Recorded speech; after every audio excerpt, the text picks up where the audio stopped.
Olá, meus queridos irmãos e irmãs em Cristo. Estamos aqui para mais um vídeo no canal Mensagens Católica de Salvação. E hoje, para quem não me conhece, meu nome é Ronaldo. E hoje a gente vai falar sobre um tema que é como conseguir a verdadeira felicidade. Eu estou aqui com a Bíblia, com a folha aqui com as anotações. Como conseguir a verdadeira felicidade. E a primeira pergunta para a gente responder essa questão é essa aqui: qual a fonte da verdadeira felicidade? Então, qual que é a fonte da verdadeira felicidade, né? Então, vamos abrir a Bíblia no Salmo 15. Salmo 15.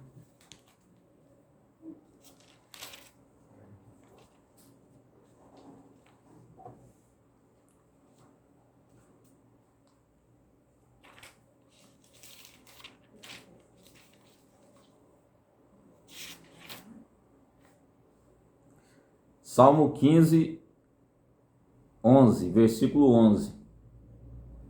Diz assim: Vós me ensinareis o caminho da vida, a abundância de alegria junto de vós, e delícias eternas à vossa direita. Então, por esse texto aqui, a gente entende que a fonte da verdadeira alegria se encontra em Deus. A fonte da verdadeira felicidade, da verdadeira alegria se encontra em Deus. E o texto fala aqui, vós me ensinareis o caminho da vida. A gente vai ver que quem foi que ensinou, que passou por essa terra aqui e nos ensinou o caminho da vida? Foi Deus, né? Deus Pai, através dos profetas, dos patriarcas. E Jesus, quando veio aqui, ensinou esse caminho da vida. Ele disse algo muito importante para a nossa reflexão de hoje. E agora eu vou abrir esse texto para a gente continuar a reflexão. Mas aqui nesse versículo aqui diz assim: vós me ensinareis o caminho da vida, a abundância de alegria junto de vós, e delícias eternas à vossa direita. Quem aqui fala delícias eternas à vossa direita? Quem que está sendo à direita de Deus? Jesus, né? Então, quem é a delícia eterna à direita de Deus? É Jesus. Por isso a importância da Eucaristia para nós católicos. A Eucaristia, que é um sacramento da Igreja Católica, é um sacramento cristão, né? A Eucaristia é um sinal sagrado que Deus se manifesta através da sua igreja. Ele se manifesta ali naquele momento que o pão é consagrado, a hóstia, né, consagrada, e o cálice de vinho é consagrado, se torna de fato, nós cremos nisso, nós católicos cremos que de fato se torna o corpo e o sangue de Jesus. É o processo da transubstanciação, como ensinou São Tomás de Aquino, doutor da igreja, né? Ele ensinou que é o processo da transubstanciação, em que no momento da consagração eucarística, o pão se torna o corpo de Cristo e o cálice de vinho se torna o cálice do sangue de Jesus, como alimento, como delícia eterna para a gente. Por que é uma delícia eterna? Porque é um alimento de salvação, é um alimento de vida e que traz alegria. Eu não sei se você já percebeu isso, quando a gente comunga do corpo e sangue de Jesus, dá aquela sensação de bem-estar, prazer, de alegria, de paz. Então, por isso fala delícia eterna também. E o próximo texto para a nossa reflexão é João 10. João 10. Vocês vão perceber uma palavra semelhante aqui em João 10. Uma palavra semelhante a essa do Salmo 15, 11, versículo 11.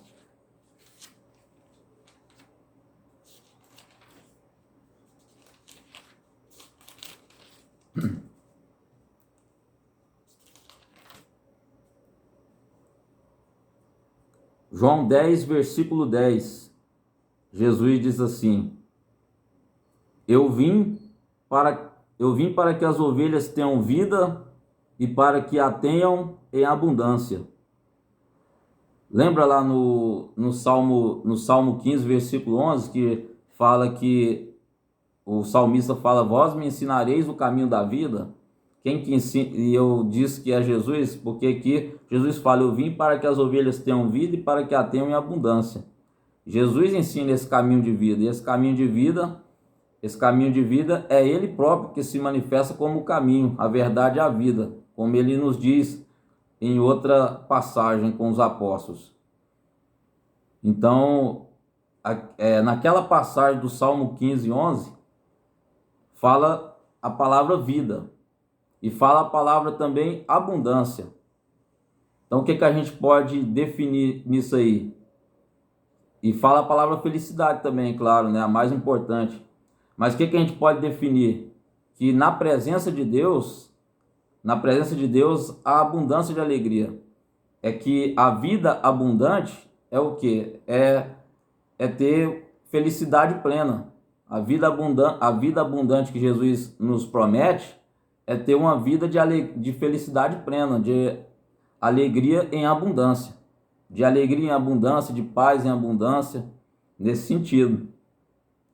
Então Jesus, ele é a fonte, juntamente com o Pai, né, e com o Espírito Santo, ele é a fonte dessa verdadeira alegria, dessa verdadeira felicidade. E a vida em abundância, a vida em abundância que diz aqui em João 10, versículo 10, essa vida abundante é o quê? É ser alegre em abundância. E isso se encontra em Deus. Segunda pergunta: qual o primeiro passo ou qual a primeira atitude a se fazer para conseguir essa felicidade? Então, qual o primeiro passo ou qual a primeira atitude a se fazer para conseguir essa felicidade, né, que vem de Deus, na qual a Santíssima Trindade, né, Jesus, Deus Pai e Deus Espírito Santo é a fonte. Vamos abrir lá em Tiago capítulo 4.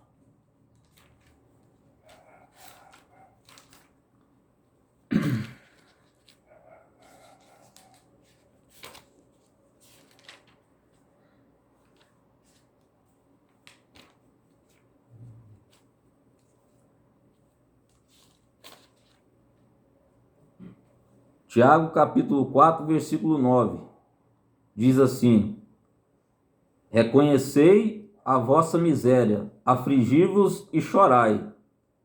Converta-se o vosso riso em pranto e a vossa alegria em tristeza. Humilhai-vos na presença do Senhor e Ele vos exaltará. Então, qual que é o primeiro passo, a primeira atitude a se fazer para conseguir essa verdadeira felicidade que vem de Deus, na qual Deus é a fonte, a Santíssima Trindade é a fonte?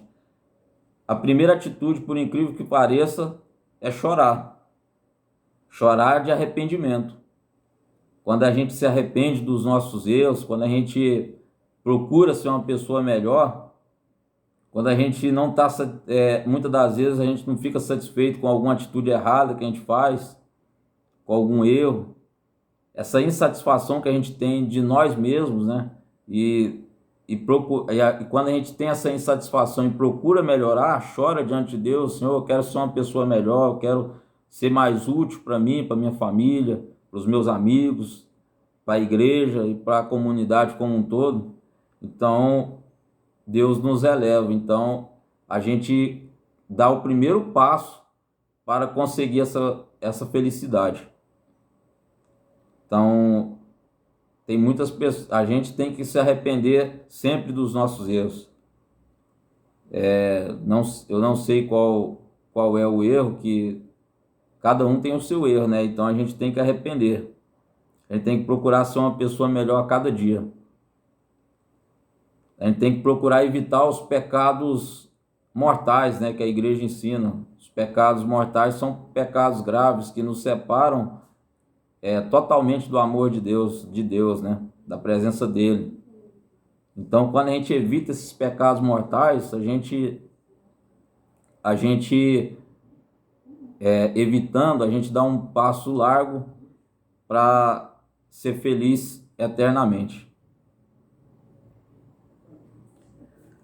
Terceira pergunta: quais as atitudes ou características de alguém feliz?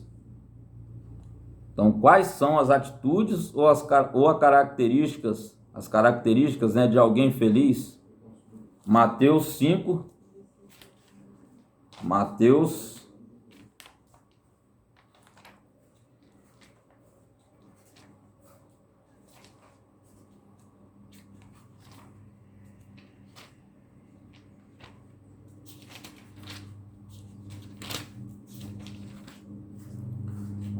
5, do 1 ao 12. Vendo aquelas multidões, Jesus subiu a montanha, sentou-se e seus discípulos aproximaram-se dele. Então abriu a boca e lhes ensinava. Felizes os que têm um coração de pobre, porque deles é o reino dos céus. Felizes os que choram, porque serão consolados. Felizes os mansos ou humildes, porque possuirão a terra. Felizes os que têm fome e sede de justiça, porque serão saciados. Felizes os misericordiosos, porque alcançarão misericórdia. Felizes os puros de coração, porque verão a Deus. Felizes os pacíficos, porque serão chamados filhos de Deus. Felizes os que são perseguidos por causa da justiça, porque deles é o reino dos céus.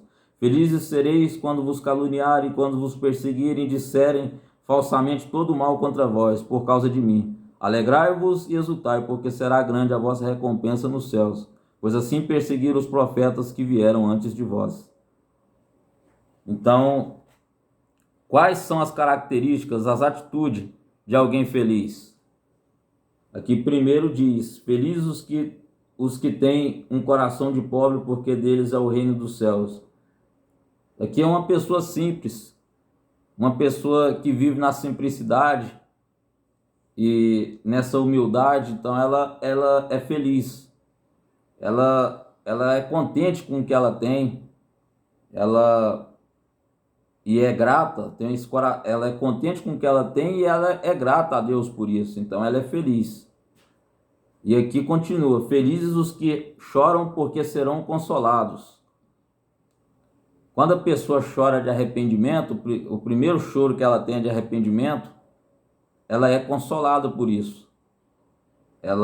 E quando tem as dificuldades na vida, porque muita gente confunde, acha que para ser feliz não deve chorar. Uma pessoa feliz não chora. Uma pessoa feliz não chora, não vai ter momentos de tristeza, mas não é o que esse texto quer dizer. Quando a pessoa chora, ela vai ser consolada. Se ela tem Jesus em sua vida, se ela tem a presença de Deus, a Santíssima Trindade em sua vida, ela vai ser consolada. Então a alegria dela se encontra em Deus, na força que Deus vai dar para ela vencer aquele problema e aquela dificuldade, mesmo passando um momento difícil e triste. Então ela é feliz porque ela vai chorar, mas ela vai ter a solução, ela vai ter a vitória por esse Deus que ama e cuida dela. Então, felizes os que choram, porque serão consolados. Felizes os humildes, porque possuirão a terra. Ou mansos também, né? Tem tradução que fala manso. Então é importante a humildade, né? Para possuir a terra. Sobretudo a terra, a nova terra, né? Sobretudo a nova terra na qual Deus vai restaurar na qual a nossa pátria é o céu, que Jesus prometeu. Felizes os que têm fome e sede de justiça, porque serão saciados. Quando a gente tem fome e sede de justiça, quando a gente quer que as coisas que aconteçam sejam justas, a gente é saciado, a gente é feliz. Felizes os misericordiosos, porque alcançarão misericórdia. Ou seja, quando a pessoa é misericordiosa, quando ela perdoa quem ofende ela é feliz. Quando ela perdoa aquela pessoa que ofendeu, que a contrariou de maneira grande, né? Ela é feliz. E Jesus disse que para a gente alcançar o perdão dele, a gente tem que perdoar, né? E essa felicidade aqui é uma felicidade eterna, porque a gente perdoa, é perdoado por Deus e vai viver na presença de Deus eternamente, porque a gente perdoou e liberou o perdão, não ficou com a mágoa e nem com ódio de ninguém. Felizes os puros de coração, porque verão a Deus. Ou seja, é importante a pureza de pensamento, de atitude. É importante a gente buscar essa virtude da pureza. Quando a gente busca a virtude da pureza, a gente não julga as pessoas assim no primeiro momento, a gente analisa as coisas sem julgamento. O puro ele não vai condenar a pessoa por algum erro que ela cometeu, ele vai se colocar no lugar dela, porque a mentalidade dela é de acordo com a palavra de Deus, então ela tem uma mentalidade pura. Então, ser feliz é ser puro também. Felizes os pacíficos, porque serão chamados filhos de Deus. Quando a gente separa, quando a gente é pacífico, como que é um pacificador? Aquela pessoa que traz união, traz paz, não discórdia. A gente tem que trazer união e paz, não discórdia para as pessoas. Existe muita desunião no mundo e a gente tem que ser aquela pessoa que acolhe e traz união e não discórdia. Felizes os que são perseguidos por causa da justiça, porque deles é o reino dos céus. Felizes sereis quando vos caluniarem, quando vos perseguirem, disserem falsamente todo mal contra vós, por causa de mim. Alegrai-vos e exultai, porque será grande a vossa recompensa nos céus, pois assim perseguiram os profetas que vieram antes de vós. Então, felicidade também, quando a gente é perseguido, por fazer a vontade de Deus, por procurar seguir Jesus, a gente é feliz. A gente é feliz. Quando a gente é caluniado, a gente passa por alguma injustiça, a gente foi caluniado e a gente sabe que a gente não fez aquilo, mas inventaram mentira para nos prejudicar, simplesmente porque a gente é cristão, porque a nossa luz incomoda, então a gente é feliz. Então, tá aí a receita da felicidade, né? Como conseguir a verdadeira felicidade é o tema do nosso estudo de hoje e tá aí. Primeiro buscar a fonte, né, que é Deus, que é Jesus, que é o Espírito Santo. Depois tomar a primeira atitude, que é se arrepender, chorar de arrependimento. E depois as características de alguém feliz é esse sermão, né, que é considerado o sermão da montanha, mas alguns consideram como o sermão da alegria, né? Porque aqui está as atitudes e características de alguém feliz. Amém? Espero ter ajudado, né, nesse vídeo. Se você gostou, deixe o seu like, curta e compartilhe. Deus abençoe a todos.